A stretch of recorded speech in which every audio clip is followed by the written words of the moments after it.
सूचना तथा मनोरञ्जनको साथी वेब नेपाल। आजबाट विश्वभरि नै एकैसाथ रिलिज हुन लागेको भारतीय चलचित्र बहुप्रतीक्षित रूपमा हेरिएको चलचित्र आदिपुरुषलाई काठमाडौँ महानगरपालिकाका मेयर बालेन्द्र शाह बालेनले महानगरभित्र प्रतिबन्धित गरिदिएपछि भारतमा रुवाबासी नै चलेको छ। काठमाडौँ महानगरपालिकाका प्रमुख बालेन्द्र शाहले भारतीय चलचित्र आदिपुरुषमा समावेश भएका शब्दहरूलाई लिएर आपत्ति जनाउँदै उक्त शब्दहरू नहटाएसम्म उक्त चलचित्रलाई महानगरभित्र र कुनै पनि हिन्दी चलचित्रहरूलाई महानगरभित्र प्रदर्शन गर्न प्रतिबन्धित गरिदिएका छन् र कडा निर्देशन समेत दिएका छन्। उक्त चलचित्रमा जानकी भारतीय छोरी हुन् भन्ने संवादलाई आपत्ति जनाउँदै भारतीय चलचित्र आदिपुरुषमा समावेश गरिएको उक्त शब्दलाई आपत्ति जनाउँदै केन्द्रीय चलचित्र जाँच समितिले पनि जाँच पासको प्रमाणपत्र दिन अस्वीकार गरेको थियो। त्यस पश्चात आदिपुरुष निर्माण टिमले उक्त संवादलाई सम्पादन गरेर त्यसको ठाउँमा बीप राखेर नेपालमा पठाएको थियो र अब प्रदर्शनको अनुमति पाऊ भनेर भनेको थियो। चलचित्र विकास बोर्डले पनि अब प्रदर्शन गर्न मिल्छ भनेकोमा मेयर बालेन्द्र शाहले उपत्यका भरि नै हिन्दी चलचित्रहरूलाई ब्यान्ड लगाइदिएपछि अन्यलको अवस्था सिर्जना भएको हो।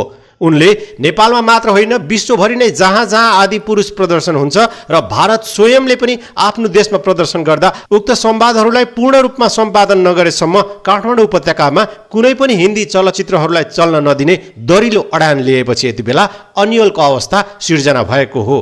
भारतीय फिल्म निर्माता टिमलाई यति बेला दोहोरो चुनौती पनि उभिएको छ कि उक्त फिल्मलाई अब चलाउनको निमित्त पूर्ण रूपमा सम्पादन गर्नुपर्ने अप्ठ्यारो समेत बालेन्द्र शाहले बनाइदिएका छन्। केन्द्रीय चलचित्र जाँच समितिका सदस्य ऋषिराज आचार्यले संवाद आवाज रहित बनाएपछि प्रदर्शनका लागि अनुमति दिने निर्णय गरेको जानकारी दिएका थिए।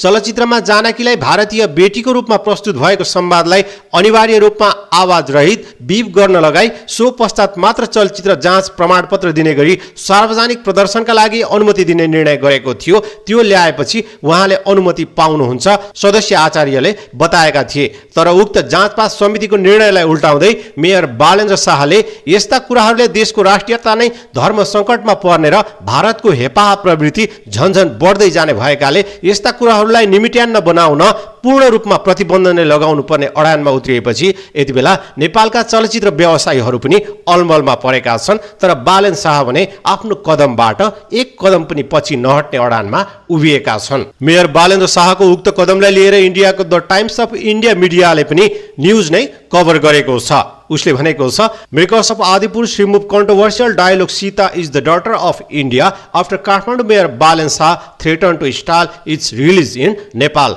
अर्थात् आदिपुरुषको टिमले अगाडि नै कन्ट्रोभर्सियल डायलॉगलाई हटाइसकेको छ र काठमाडौँमा अनुमति पाऊ भनेर पत्रचार गरेकोमा काठमाडौँ महानगरपालिकाका मेयर बालेन्द्र शाहले फेरि पनि उक्त चलचित्रलाई महानगरमा ब्यान्ड गरिदिएका छन्। भारतीय ठूला मिडियाहरूमा एकपछि अर्को गर्दै बालेन्द्र शाहको चर्चा यति बेला चुलिएको छ। भारतीयहरूले एउटा मेयरले नै भारतलाई चुनौती दिएको भन्दै निकै रोष समेत प्रकट गरिरहेका छन्। वर्तमान अवस्थामा नेपालका कुनै पनि नेता, प्रधानमन्त्री, राष्ट्रपति लगायत विभिन्न उच्च ओहदामा बसेका देशका नेताहरूले समेत भारतको विरुद्धमा चुइक्क बोल्न नसक्दा बालेन्द्र शाहले एकपछि अर्को गर्दै राष्ट्रियताको विषयमा दरिलो कदम टेकेका छन्। यसअघि पनि उनले आफ्नो कार्यकक्षमा विशाल नेपाल अर्थात् ग्रेटर नेपालको नक्सा राखेर भारतलाई ठाडो चुनौती दिएका थिए। प्रधानमन्त्री प्रचण्ड भर्खरै मात्र भारत भ्रमणबाट फर्किएपछि भ्रमणको विषयलाई लिएर विभिन्न टीका टिप्पणीहरू उठिरहँदा मेयर बालेन्द्र शाहले आफू एक्लैले भारतलाई दिएको यो चुनौतीलाई निकै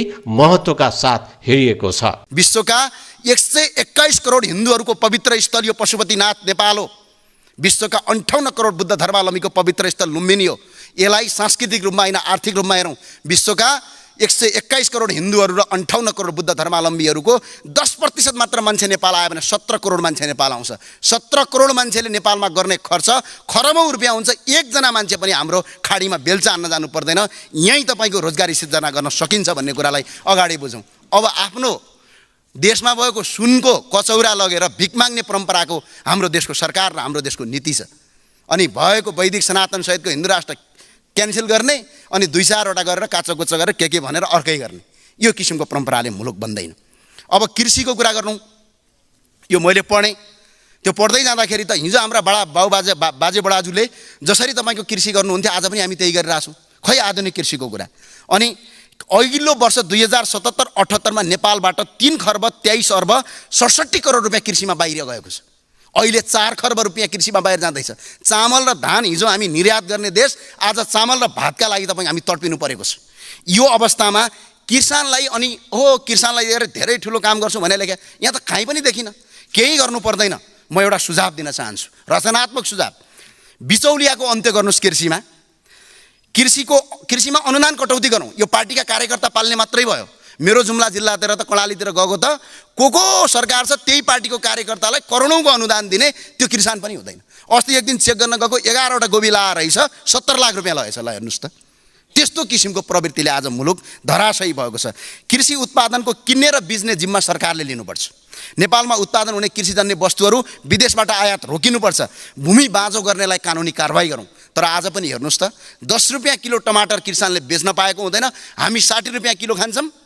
हामीले सस्तो पनि किन्न पाउँदैनौँ, किसानले त्यो मूल्य पनि पाउँदैन। अनि बिचौलियाले करोडौँ लाखौँ रुपियाँ तपाईँको हजारौँ प्रतिशत तपाईँको महँगो गर्छ। त्यो भएर बिचौलियाको अन्त्य गर्नका लागि सरकारले किन्ने र बेच्ने जिम्मा, किसानलाई किसान मात्रै बनाउन, किसानलाई किन व्यापारी बनाएको? किसानले त उत्पादन गर्ने हो। आज त किसान पनि हुनु पर्यो, व्यापारी पनि हुनु पर्यो। त्यो भएर यो देश धराशय भएको। 4 खर्ब रुपियाँ विदेश जानबाट रोकिन्छ भने प्रधानमन्त्रीज्यू यो काम चाहिँ अगाडि नीति तथा कार्यक्रममा राख्नुभयो भने तपाईँ हामी सबैको भलो हुन्छ र यो देशको भलो हुन्छ भन्ने कुरा मलाई लाग्छ। अब खेलाडीको कुरा गरौँ। गजबको देश यो देश र यो संसारमा यदि राष्ट्र नेपाललाई यदि कसैले चिनाउँछ भने हामी जस्ता राजनीतिज्ञले चिनाउँदैनौँ। हामीहरूको त इमेज छ त, फटासटा के भनेर दुनियाँले लेखिराखेका छन्। हाम्रो इमेज त छैन। यदि यो देशको इमेज यदि कसैले बचाउँछ भने त्यो खेलाडीले बचाउँछ। खेलाडी बलियो भयो भने देश बलियो हुने हो। खेलाडीले राम्रो पर्फर्म गर्यो भने अर्थात् खेलाडीलाई अगाडि बढाउन सक्यो देशमा। तर अघिल्लो वर्षको बजेटमा 0.13% बजेट खेलाडीलाई रहेछ भने अहिले मिनिमम 2% जति बजेट लिनुपर्ने भन्ने छ। यो कस्तो लाग्छ भने मलाई यो ग्रन्थ पढे जस्तो फोटोकपी अनि ल्याएर यो थमथमाइदिएको छ। 4-5 दिन सदन चलाएको छ। यो बेकारको समय बर्बाद भइराखेको छ। त्यो कारणले गर्दा यसमा खेलाडीको बजेट बढाइयोस्। अब चलचित्र भनेको के हो? धेरैलाई लाग्दो यो मनोरञ्जन मात्र होइन। चलचित्र भनेको हाम्रो धर्म, संस्कृति, परम्परालाई अन्तर्राष्ट्रिय जगतमा चिनाउने एउटा माध्यम हो। तर आज चलचित्रमा यो अघिल्लो वर्षमा मात्रै 132वटा तपाईँको विदेशी फिल्महरूले नेपालमा फिल्म प्रदर्शन गरे। त्यसबाट 90 करोड रुपियाँ विदेश गयो। हामी अन्य देशको जस्तो नेपालमा पनि गरौँ न, कोटा सिस्टम लागू गरौँ। कतिवटा चलचित्र एक वर्षमा विदेशी लाग्न पाउने नियम गरौँ। नेपाली चलचित्र क्षेत्रको उत्थान मात्र होइन, हाम्रो धर्म, संस्कृति र परम्पराको पनि अन्तर्राष्ट्रिय जगतमा प्रचार हुन्छ र चलचित्र क्षेत्रबाट पनि लाखौँ मान्छेले रोजगारी सिर्जना गर्न सक्छन्। यो नीति तथा कार्यक्रममा लेखौँ। यसमा किन कन्जुसाइ गरेको? अर्को कपडा हेर्नुहोस् त। अब प्रधानमन्त्रीजीलाई त धन्यवाद पनि दिन चाहन्छु। अस्ति नेपाली कपडामा आउनुभएको थियो, बडा खुसी लाग्यो मलाई। तपाईले यो परिवर्तनका लागि म विशेष धन्यवाद दिन चाहन्छु। अब अरूले पनि लगाउनु होला भन्ने लाग्छ मलाई। यो नेपाल भन्ने देश हो, हामी नेपाली हौँ। हाम्रो जात एउटा मात्रै छ, त्यो नेपाली हो। देश एउटा मात्रै छ, त्यो नेपाल हो। यहाँभन्दा अर्को कोही हुनै सक्दैन। त्यो भए हुनाले कपडा करिब 3 खर्बको हामीले आयात गर्दा रहेछौँ। 3 खर्ब, अहिले त 4 खर्ब पुग्यो। यो नेपालका जति पनि सरकारी कर्मचारी र यहाँ भएका माननीय सांसदहरूलाई र सरकारी कर्मचारी, सेना, प्रहरी सबैलाई नेपालमा मात्रै बनेको स्वदेशी कपडा लगाउने कानुन आजबाट पारित गरौँ न। 4 खर्ब रुपियाँ यहीँ बच्छ। यसले तपाईँको 60 लाखभन्दा बढी मान्छेलाई रोजगारी यहीँ सिर्जना गर्छ। कोही पनि विदेश जानु पर्दैन। यो किसिमको नीति गरौँ। र यसमा चाहिँ एउटा अर्को कुरा छिराम, कपडा उद्योग खोल्नेलाई बिजुली, पानी र सडकको व्यवस्था गरौँ र कपडा उद्योगीहरूलाई शून्य कर 30 वर्ष 35 वर्षमा कर नलिने नियम बनाऊ न। अनि तपाईँहरू गइहाल्नुहुन्छ। यसो चुनाव आउँछ, भातृ सङ्गठनका कार्यकर्ताहरू चन्दा बोकेर अनि व्यवसायले चन्दा दियो भने ठिक, दिएन भने त बम पड्काइदिन्छु भनिदिन्छन्। बिचरा त्यो व्यवसायी आत्तलिँदै भागेर नेपालमा कपडा व्यवसाय गर्नुको सट्टा विदेशमा जान्छ। त्यसमा ट्रेड युनियन खोल्नु भएको छ तपाईँले। गोर्खाली रबर उद्योग बन्द 30 वर्षमा अघि धेरै काम गरेँ भन्नुभयो, गजबको काम गर्नुभयो। नेपालका 44वटा संस्थान बन्द गर्नुभयो।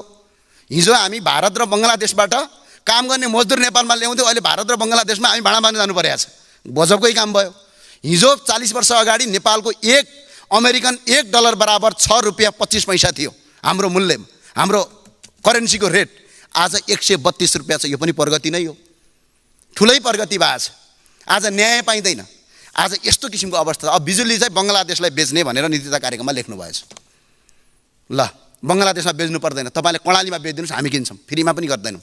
कर्णालीका 5वटा जिल्ला र तपाईँको उसमा गर्नुहोस्, कर्णाली प्रदेशमा गर्नुहोस्, हामी तपाईँलाई 1 रुपियाँ पनि निःशुल्क बाल्दैनौँ। त्यो भएको हुनाले वैदेशिक ऋणहरू पनि 21 खर्ब 54 अर्ब 12 करोड छ। त्यही भएर सम्माननीय प्रधानमन्त्री र सम्माननीय सभामुखज्यू सबैलाई मेरो अनुरोध छ, यो नीति तथा कार्यक्रम यो रेस्लिङ खेल्ने गेम जस्तो नबनाऊ र भ्रष्टाचारी अपराधीहरूलाई कानुनी कारबाही गरौँ। यो कारबाही गर्न कसले रोक्दो रहेछ हेरौँ। यदि यो रोकियो भने रापरबाले रचनात्मक सहयोग गर्छ। सडक र सदन दुईटै ठाउँबाट आन्दोलन गर्ने प्रतिबद्धता व्यक्त गर्दै यहाँबाट बिदा हुन्छु। हस्, धन्यवाद।